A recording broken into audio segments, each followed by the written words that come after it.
Sveiki, aš Arnas iš įmonės Rubisolis ir trumpai jums papasakosiu, kodėl reikalingas drėkinimas ir pristatysiu centrinę drėkinimo sistemą. Tai dėl ko reikalinga drėgmė? Drėgmė reikalinga dėl to, kad išsausėja, esant sausam orui, išsausėja žmogaus nosies gleivinė, atsiranda kosulys, jautresnės akis, lūžinėjantis nagai, plaukų galiukai. Tai yra nenaudinga žmogui. Santykinė drėgmė turėtų būti apie 50% prie 20 laipsnių šilumos. Taip pat nėra naudinga ir sausas oras medžio masyvo baldams, grindims, langams, durims. Šiti paviršiai linkę skilinėti, jeigu yra per sausa. Kaip matuojama santykinė drėgmė? Tai jinai matuojama pagal temperatūrą ir pagal esamą drėgmės kiekį ore. Jinai išreikšta yra procentais. Arba gali būti drėgmės matavimas atliktas absoliutinė drėgmė. Tada mes tiksliai žinome, kiek gramų vandens yra ore. Šitoje lentelėje galime matyti, pasižiūrėkime šią kreivę, kuri žymi 50% santykinę drėgmę. Apačioje matome temperatūrą, tai šiuo atveju nagrinėsime -5 laipsnius ir 22 laipsnius. Ir absoliutinė drėgmė, reiškia, pamatysime, kiek yra iš tikro gramų vandens kilograme oro. Tai pirmu atveju, jeigu mes turime 22 laipsnius namie, tai prie 50 laipsnių santykinės drėgmės mes turime 8 gramus vandens. Reiškia, tai yra tinkamas kiekis ir mūsų kūnui ir patiems namam tai yra labai naudinga aplinka. Jeigu, tarkim, mes turime -5 laipsnius ir 50% santykinę drėgmę, išvedus į absoliutinę drėgmę mes turim tik 1 gramą vandens.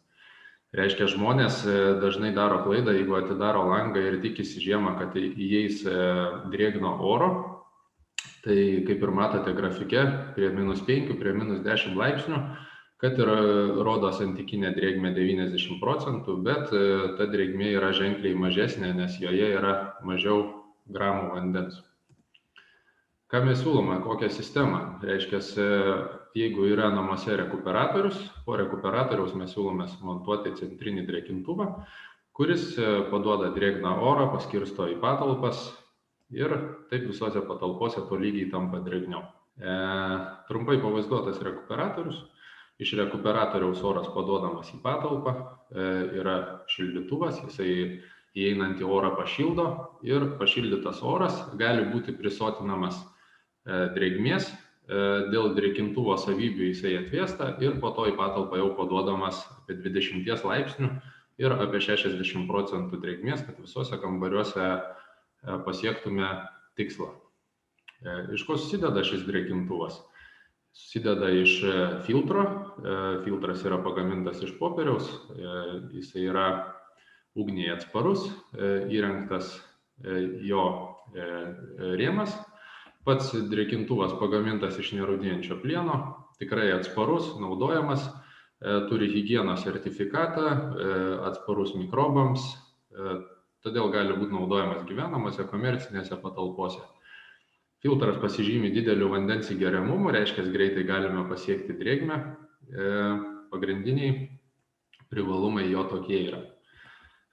Jo matmenys, kaip matote, yra 46 cm plotis, 54 cm aukštis ir storis apie 30 cm. Atbulinės osmozės filtrai naudojami, kad vanduo būtų visiškai išvalytas ir paduodamas švarus į drėkintuvą ir ortakiais keliautų oras padrėkintas švariu vandeniu.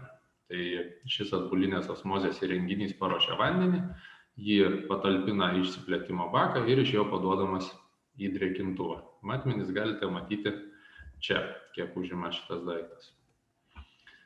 Pats valdymas Wi-Fi, reiškia, mes įrengėme vieną jutiklį paduodamam ortakį, vieną jutiklį ištraukiamam ortakį ir jeigu jie yra nustatytose ribose, jie duoda signalą drėkintuvui, kad vanduo gali būti paleistas ir drėkinimas gali būti pradėtas. valdymas tikrai paprastas, Wi-Fi programėlėje be problemų padėsime jums reguliuoti ir jau po to sistema veiks automatiškai. Šiuo adresu suvedę į naršyklę galite prisijungti prie drėkinimo monitoringo, kur galite stebėti jau įrengtą drėkinimo sistemą, reiškia matyti, kokia yra patalpose drėgmė, temperatūra, absoliutinė drėgmė. Čia yra username'as, čia žemiau yra passwordas. Su šiais dalykais galėsite prisijungti. Čia galite matyti jau įrengtą drėkinimo sistemą, reiškia rekuperatorius, paduodamas tiekiamas oras, jisai pašildomas su kanaliniu tenu, paduodamas į drėkintuvą, čia vyksta drėkinimas ir į patalpą jau paduodame padrėkintą orą. Trumpai apie sąnaudas, jeigu rekuperatorius veikia apie 230 kubų per valandą, tai sąnaudos prie 0 laipsnių yra apie 10 litrų vandens per parą ir apie 5 kW per parą elektros energijos skirtos pašildyti orui. Trumpai galime pasižiūrėti dar drėkinimo sistemą, monitoringą, kaip jinai veikia. Tai vat prisijungia prie puslapio, kur prieš tai jums rodžiau prisijungimo duomenis, galite matyti jau drėkinamą namą. Tai šiuo metu šiame name iš patalpų traukiamas oras apie 20 laipsnių, drėgmė apie 43% ir absoliutinė drėgmė apie 7,5 gramų. Tiekiamas oras šiuo metu yra 12 laipsnių, drėgmė 46% ir paduodamas 5 gramų drėgnumas. Iš lauko traukiame 0,4 laipsnių, drėgmė santykinė 93%, absoliutinė drėgmė 4,6 gramų. Tai norėčiau atkreipti šitą vietą dėmesį, kad nors ir santykinė drėgmė 93%, bet prie 0 laipsnių tai yra tik tai 4,6 gramų. Kaip ir minėjau, kad būtų drėgnas oras, mums reikalinga apie 8,5 gramo drėgnumas.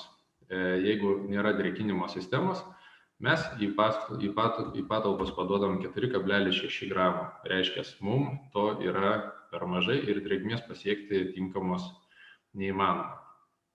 Taip pat čia galėsite matyti ir vandens sunaudojimą, tai čia yra bendras sunaudojimas, žemiau yra elektros sunaudojimas ir taip pat galėsite sekti, kokia yra temperatūra ištraukiama iš patalpų, paduodama į patalpas, išmetama į lauką ir paduodama iš lauko. Taip pat galite matyti santykinės drėgmės grafikus, taip pat galite matyti absoliutinės drėgmės grafikus, kurie tikrai parodo tiesą, parodo, kiek yra gramų vandens ore ir tai bus aiškiausia. Taip pat galime stebėti vandens suvartojimą ir galime stebėti elektros suvartojimą. Tai kviečiu visus prisijungti, pasižiūrėti.